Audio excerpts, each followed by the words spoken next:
Por que algumas igrejas crescem e outras não? Por que algumas igrejas não crescem enquanto outras permanecem frutificando por gerações? O que torna uma igreja realmente viva, saudável e sustentável aos olhos de Deus? Que tipo de igreja estamos construindo? Uma comunidade de manutenção ou um movimento de transformação? A igreja não é um lugar que frequentamos, é uma vida que carregamos, é um fogo que jamais pode se apagar. Nós precisamos de uma liderança capacitadora, a força que levanta outros. Queridos, líderes espirituais não devem apenas entregar mensagens poderosas, mas formar mensageiros constantes. A liderança eficaz não é medida pelo número de seguidores, mas pelo número de sucessores. Uma igreja forte não se constrói sobre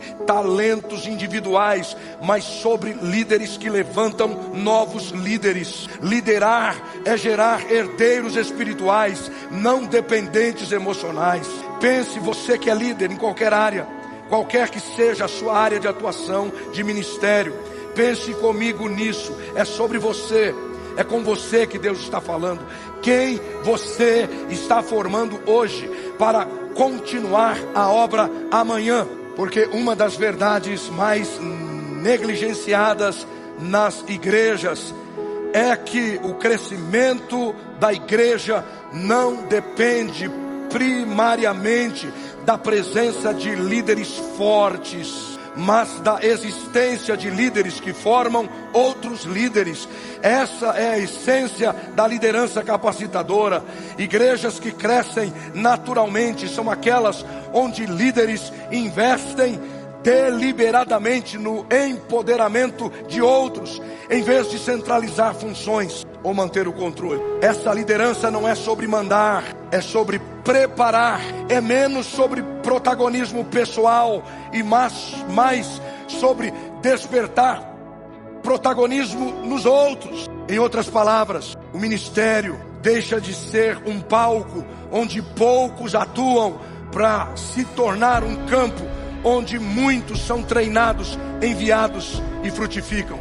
Porque esse é o processo de desenvolvimento de liderança. Você ensina a fazer, você mostra como faz, você oportuniza para que façam, você desenvolve mecanismos de acompanhamento e avaliação. E então você volta, você ensina a fazer, você mostra como faz, você dá oportunidade para que façam, você desenvolve mecanismos de acompanhamento para o que está sendo feito. E é nesse ciclo que você vai formando líderes, formando pessoas.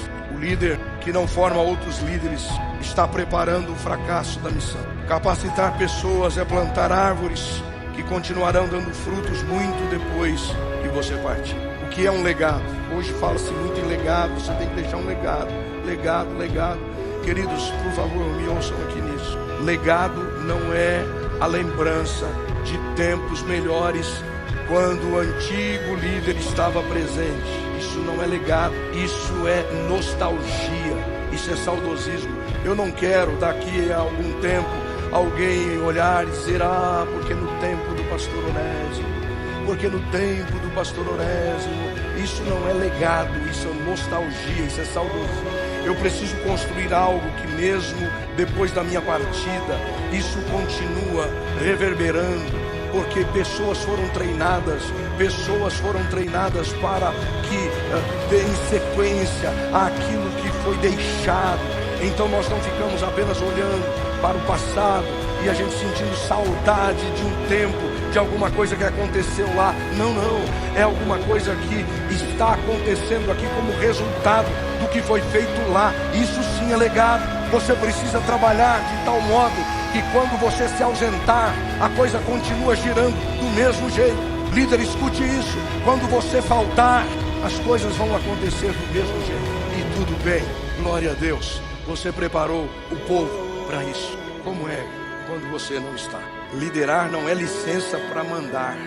Liderar é licença para servir mais e melhor. Veja se a sua liderança está libertando ou retendo o potencial das pessoas ao seu redor. Porque líder é aquele que quando falta não paralisa a equipe, mas revela o quanto Ele capacitou outros para continuarem avançando.